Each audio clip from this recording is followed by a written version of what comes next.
Ассалау, бергел. Уағалейкум ассалам. Қалай, Москваға барасың ба менімен бірге? Апарайын ба? Ке, апарам. Көрдің ба? Иә. Көрдің ба? Иә. Қалай, бара бер. Ауылдағы таксист Нура ғой. Қалай, інім, қалай. Мынаған бір Асан Пердешевпін ба, өлеңдерін басып беріңдерші. Жаңа DJ Одикке айтып едім, жын ойнақтың бәрін тартып беріпті ғой. Сәл нақұрыс оқылды. Інім, машинаңды құртса анақа. Тұра өзінен көке, норман тұрып. Ей, құрт дегенде құртса қазір. Бәрі саған мінейін деп тұр ғой. 2-4 соск қыздар келеді ғой. Ей, бергел. Ана көрші Мараттың үйіне бір соскі бір қыз келді.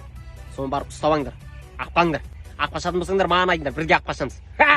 Анау жынды Мақсаттың әйелі кетіп қалған ба? Оны қайда білдіңіз оны? Кеше мен апарып тастадым ғой 4 күніне. Біліп тұр, сұрайсыз көке, әдейі, әңгіме қылып. Ана Мақсат іше ма негізі? Білесіз, сұлу ішеді ол. Онда қатын өзіміз ұстап аламыз ба?